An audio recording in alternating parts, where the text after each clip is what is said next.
But here he is, Jake Hutchinson on the River Islands guest line. What was the biggest surprise to you with roster cuts? I think it was, some people weren't as surprised as I was, but just putting Elijah Mitchell on season-ending IR, listen, he's a guy that has dealt with so many injuries and, you can't really rely on him. So from that perspective, I get it. But I thought at the end of last season, that was the best he looked since his rookie year. I think he's probably lost a step since then and having stuff pop up in camp. But, spending, some time with him and having him in camp and then putting him on IR at the last second, I was kind of surprised by that. I thought they'd keep him and, they kept Patrick Taylor, I think, because I think what it comes down to is the 49ers feel like Jordan Mason is much more reliable at number 2. And then Patrick Taylor is a guy that's been in the league for a minute and can do some special teams. And then they like Isaac Guerrero.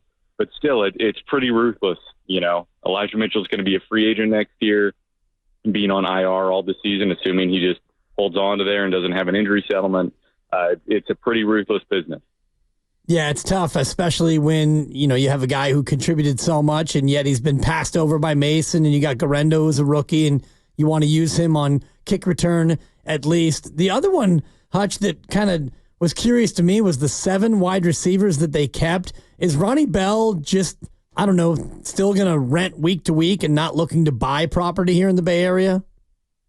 Yeah, I was surprised he made the roster. He's a guy that some days you watch him and you're like, no, he's got to be cut. And then other days you're really impressed with him. He's just super up and down. He doesn't have that elite athletic ability. He's not a super reliable catcher, but he's a good route runner. I think that's Aiyuk, right? They are not fully sold that they're going to be able to have Aiyuk ready for week 1. Or even if he were to start practicing this week, that's not a ton of time. That's not a ton of reps to get fully ramped up for the Jets. And the way this thing has gone, who knows if he's going to be ready this week or next week, or if they'll trade him. No one knows how this thing is going to go. So I think that's a referendum on Aiyuk. I feel like, Ronnie Bell was definitely the last wide receiver in. I think they like what they have from Chris Conley. But yeah, if I'm Ronnie Bell, I'm not buying anything. All right, Jake Hutchinson, our guy on the Niner beat here at 95.7 The Game, joining us on Willard and Dibs. This is a little bit in depth, but because everybody right now is really high on the rookies, I was a little surprised to see Jarrett Kingston. Late pick, but I was surprised to see him cut. What was your reaction there? He was my biggest surprise. I think besides Elijah Mitchell, Kingston being cut really surprised me. They don't have a great offensive line group. And he's a guy that I thought, listen, I'm not going to pretend I watched him and saw the greatest offensive lineman I've ever seen, but he looked capable. I don't think he allowed any pressures.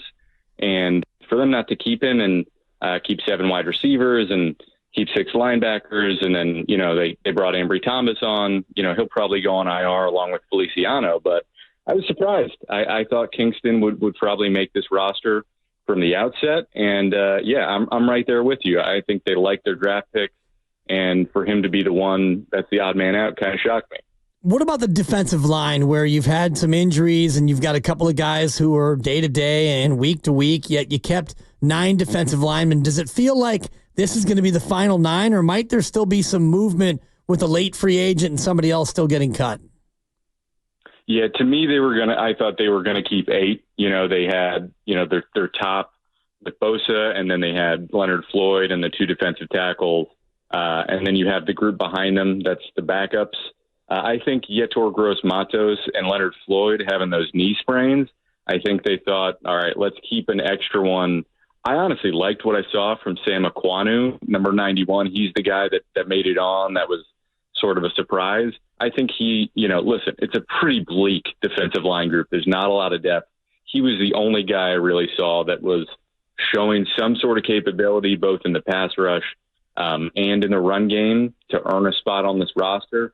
That said, if I'm him, much like Ronnie Bell, I'm not betting on anything. I think that's a spot where, as the season goes, especially if Gross-Matos turns out to be out for a minute, I think that's a spot you could add a veteran defensive end, or I think they might still need a nose tackle. I'm not really sold on any of the depth they have at defensive line.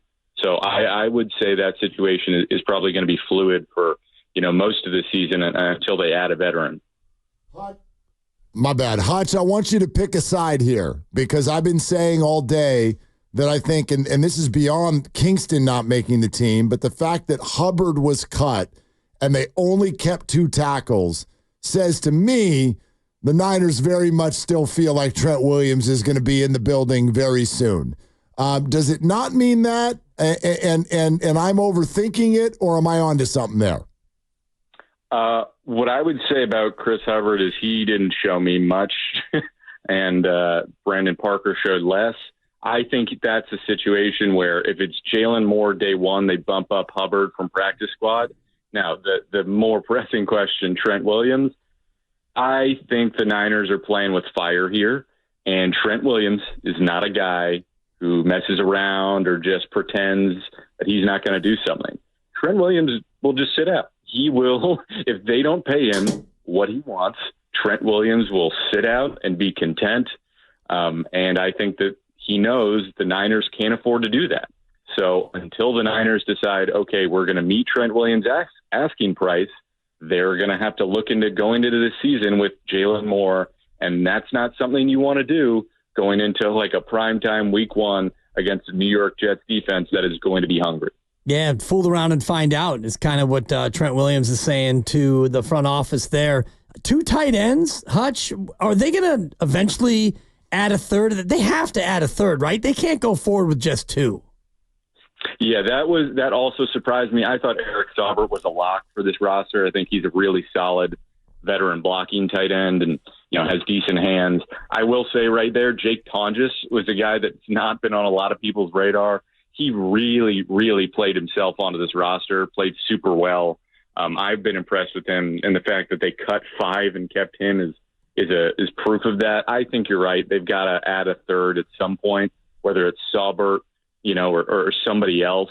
Donald Parham was cut. I don't know if that's what they're looking for, but I do think you can't really go into the season with just 2 tight ends. I think that's pretty reckless. I think that's something where they put John Feliciano on IR and Ambry Thomas. And if they have Aiyuk, then they cut a wide receiver. So they've got 2-3 spots where they can open up a roster spot, but going in with just 2 is a little bit reckless. Hutch, it's popular right now to say that the vibes are off. Are they? Yeah, they're not. I wouldn't say the vibes are extremely high. There's been other seasons where you felt it. Like the whole thesis, like going into last year, the vibes felt pretty good. They've got all these weapons, Purdy, came in and even though he was rehabbing, he proved, that he was healthy enough to go. Christian McCaffrey had a full off season. You had these things going. And this off season has been like, they've had a training camp where they've had not that many guys healthy. Aiyuk and Trent Williams holding out, guys that are like, knowing Brock Purdy's contract is coming down the pike and know they have to get paid right now.